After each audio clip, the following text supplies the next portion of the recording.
Bueno, pensar en encontrar un mapa psicológico definitivo para evitar el autosabotaje y de repente descubrir que toda su sabiduría cabe básicamente en un mensaje de texto es bastante impactante. Hoy no vamos a analizar un manual de 700 páginas, lleno de gráficos corporativos, ni un tomo de filosofía impenetrable. Y es que existe una tendencia cultural muy fuerte, ¿verdad? Esa de creer que la complejidad es un requisito indispensable para la profundidad intelectual. O sea, asumimos que si es difícil de leer, debe ser más cierto. Exacto. Es una trampa analítica bastante común. La mente humana tiende a asumir que si un problema es monumental, digamos, decidir qué dirección darle a una vida entera en medio de este caos moderno, la solución tiene que ser un laberinto de acrónimos y metodologías incomprensibles. Pero la inmersión profunda de hoy destroza esa premisa desde la primera línea. El documento base que tenemos sobre la mesa se titula, de forma muy sencilla, Texto pegado. Ajá. Y contiene única y exclusivamente el texto íntegro de lo que históricamente se conoce como el Salmo 1. Nuestra misión en este análisis a fondo es desgranar este documento. Un texto que, se lee en menos de 30 segundos, pero que actúa como un tratado absolutamente implacable sobre la toma de decisiones. Sí, y utilizando contrastes visuales que no dejan espacio para la ambigüedad. Totalmente. Así que vamos a desempacar esto. Porque a veces los textos más cortos contienen la mayor densidad de sabiduría estructural. Yo estoy fascinado con este nivel de comprensión. Yo también estoy encantada de estar aquí porque es un documento fascinante precisamente por la arquitectura de su brevedad. El marco analítico que este texto establece de inmediato es el de una dicotomía absoluta. Nos presenta dos caminos. Sin matices. Sin zonas grises. Exactamente. Sin negociaciones intermedias. Es una invitación directa para visualizar metáforas basadas en la naturaleza que, si bien son tan antiguas como la agricultura misma, representan realidades neurológicas y sociológicas profundamente actuales. Y creo que es fundamental establecer por qué un texto tan antiguo sigue siendo urgente para cualquier persona que escuche este análisis hoy. O sea, vivimos en una era de sobrecarga de información letal. La fatiga de decisión es una realidad clínica documentada. La atención es bombardeada cada segundo. Que sí, que comprar, a quién seguir, qué indignación política o social está de moda esta semana, es un ruido ensordecedor constante. Sí, y en medio de todo ese ruido, este documento ofrece una lente radicalmente simple para evaluar en qué se enfoca la mente y qué hábitos se están construyendo en la oscuridad. No es una de esas listas de 10 pasos para el éxito corporativo. Es un espejo de alta resolución. Un espejo que, fíjate curiosamente, comienza mostrando el reflejo de lo que arruina la imagen. ¿Cierto? La estructura del argumento es muy particular, porque antes de definir qué constituye una buena vida, establece un perímetro de seguridad advirtiendo exactamente qué se debe evitar a toda costa. Esa es la puerta de entrada, claro. El texto describe a una persona verdaderamente feliz, pero lo hace detallando su negativa rotunda a participar en 3 acciones específicas.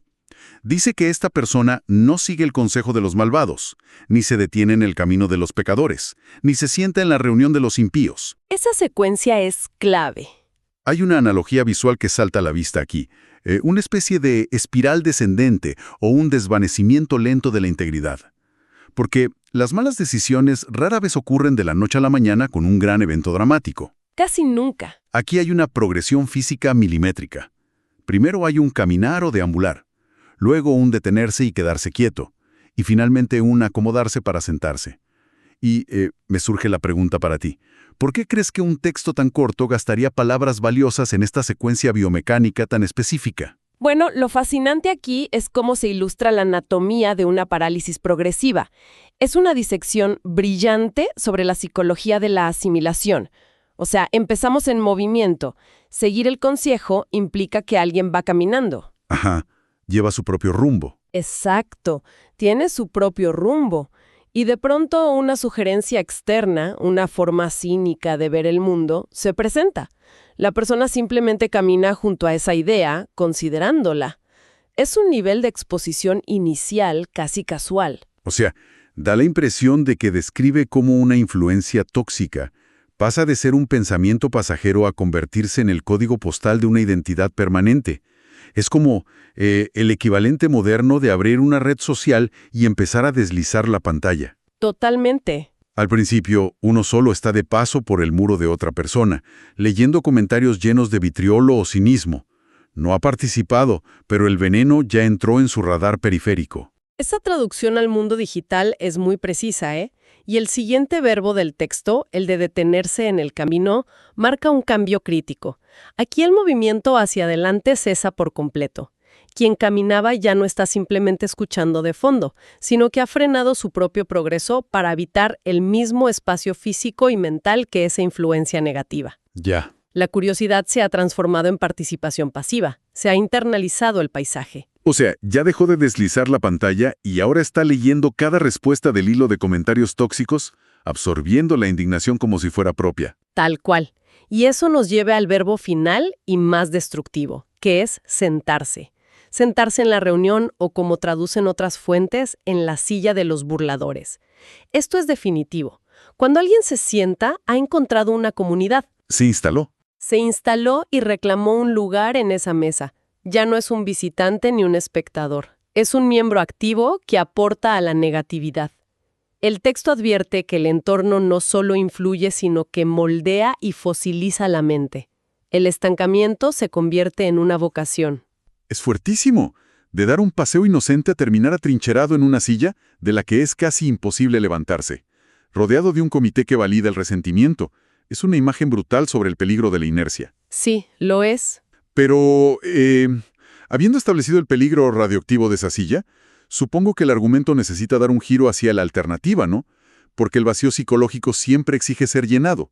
Si alguien rechaza esa parálisis tóxica, ¿cuál es el contrapeso? El diseño del texto responde a esa necesidad de reemplazar el vacío introduciendo una acción que requiere un nivel de esfuerzo cognitivo inmenso. El enfoque cambia drásticamente hacia una inmersión positiva. Indica que el individuo encuentra su deleite en la instrucción o la ley y medita en ella de día y de noche. Y el resultado visual de esta práctica constante cambia el panorama por completo. El documento dice que esta persona se vuelve como un árbol plantado al borde de las aguas, que produce fruto a su debido tiempo, y cuyas hojas nunca se marchitan. Y remata con, todo lo que haga le saldrá bien. Y aquí es donde se pone realmente interesante para mí. A ver. Porque la elección de palabras es quirúrgica. O sea, no dice que es una semilla afortunada que cayó por accidente en tierra fértil, ni un arbusto silvestre que creció donde la naturaleza le permitió. No. Dice específicamente que es un árbol plantado. Eso implica intervención, una acción deliberada y voluntaria para arraigarse justo ahí, en la frontera misma del recurso vital. Esa distinción entre crecimiento silvestre y un cultivo intencional es el núcleo de la metáfora. La acción de ser plantado refleja el esfuerzo de la meditación constante. Y es importante aclarar a qué se refiere el texto antiguo con meditar. Claro, porque hoy en día pensamos en meditar y nos imaginamos un tapete de yoga. Exacto. En la modernidad imaginamos la meditación como un silencio mental, sentarse con las piernas cruzadas e intentar vaciar la cabeza. Sin embargo, la raíz lingüística de la palabra usada originalmente en este contexto implica un murmullo, un repasar en voz baja, casi como el gruñido de un león sobre su presa. ¡Wow! Es una masticación activa, vocal y constante de los principios correctos. No es un vaciado mental, es un llenado obsesivo. Esa imagen del león castigando cambia todo el sentido. Significa que estar plantado requiere un metabolismo intelectual vigoroso. Pero quiero hacer una pausa y digamos poner a prueba esa promesa final del texto. Adelante. Esa que asegura que todo lo que haga le saldrá bien. Si lo leemos con la lupa del pragmatismo moderno, suena peligrosamente a una fórmula mágica de autoayuda barata. Sí, al Evangelio de la Prosperidad o algo así. Exacto. ¿Debería alguien interpretar que, por tener buenos hábitos mentales, de repente su cuenta bancaria será infinita?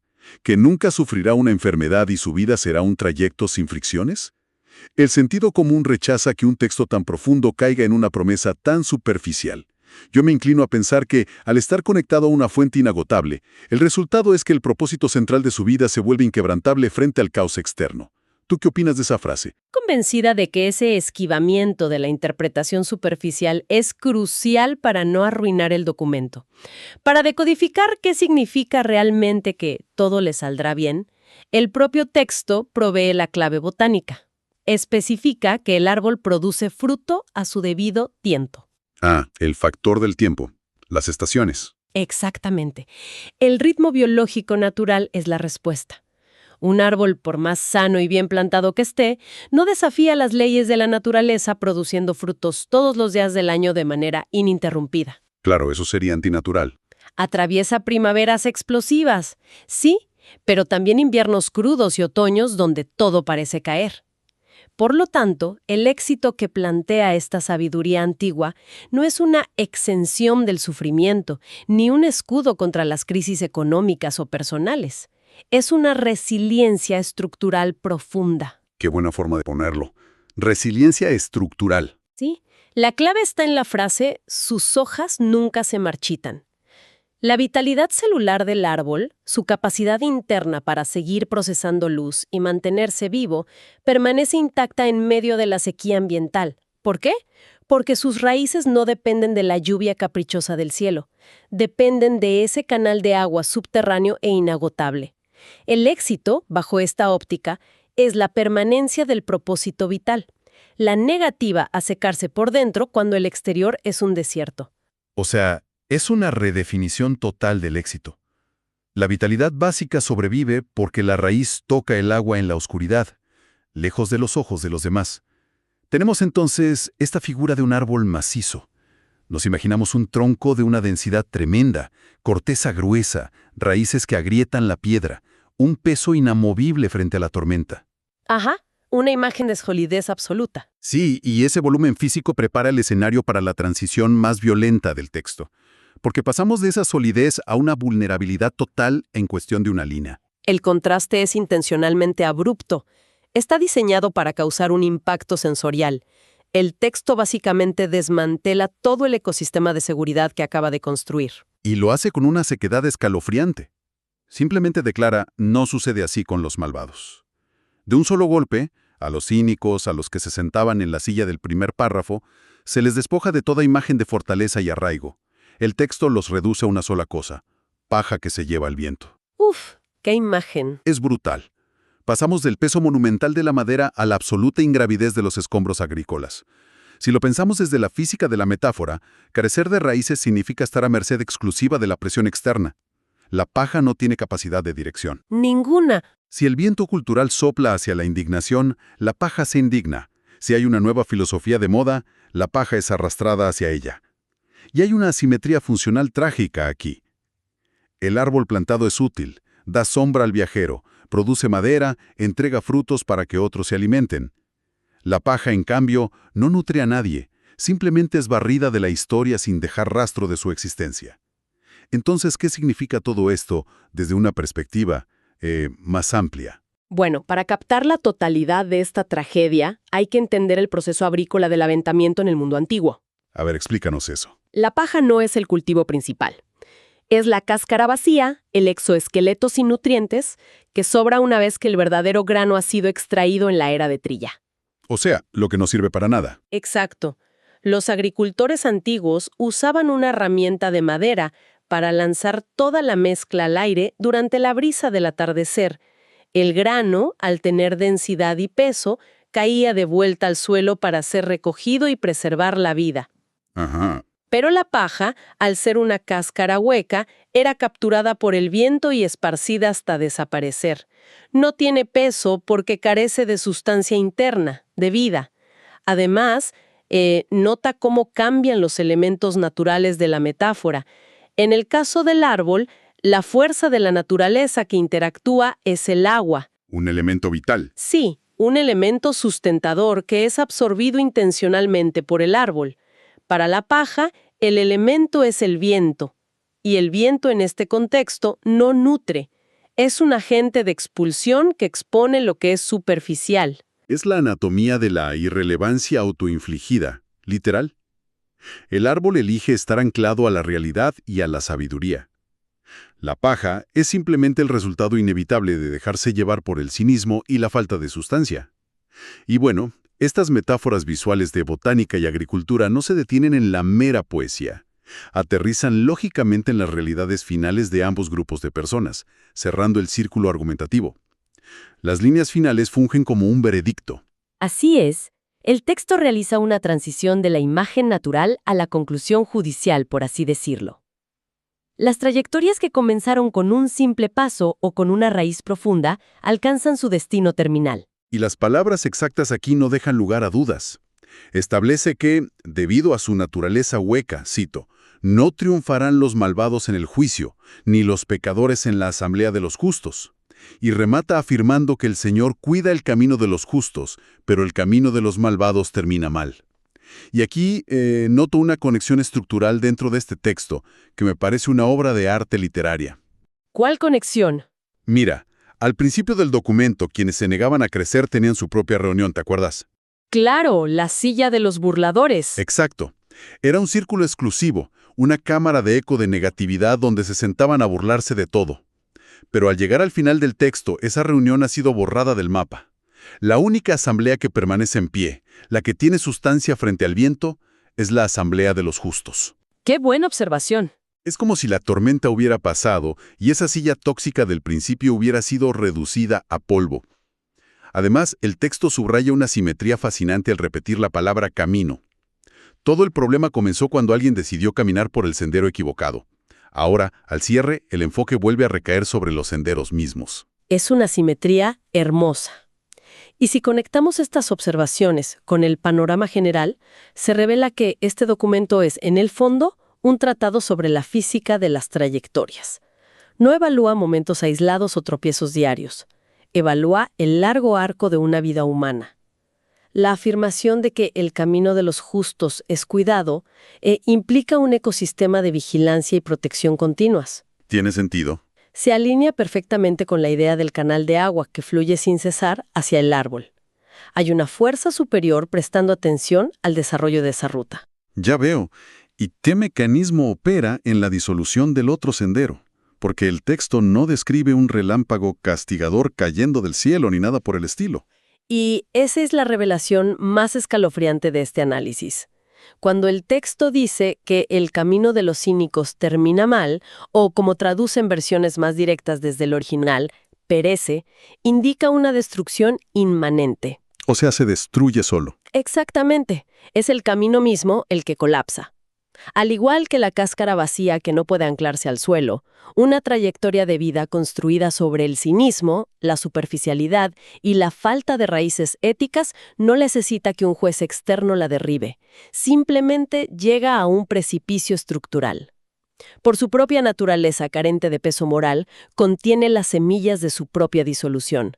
Se desintegra ante la fricción de la realidad. Se colapsa bajo el peso de su propia nada. Es asombroso cómo, en tan escasas palabras, se erige un marco de referencia tan sólido.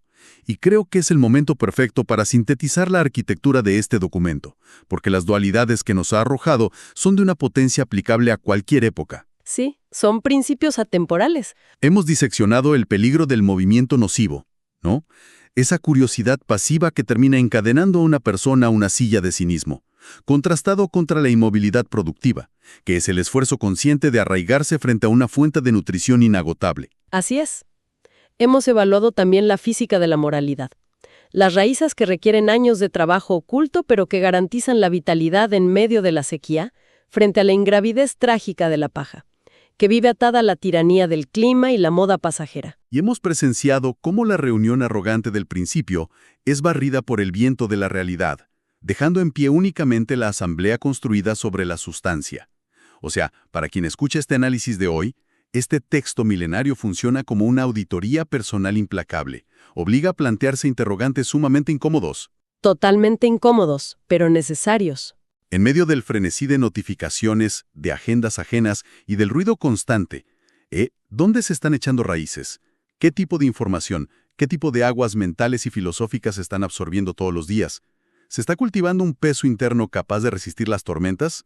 ¿O se está ganando velocidad en la vida simplemente porque se ha perdido toda la masa, como la paja en el viento? Esas interrogantes son el punto de partida para recuperar el control de la atención.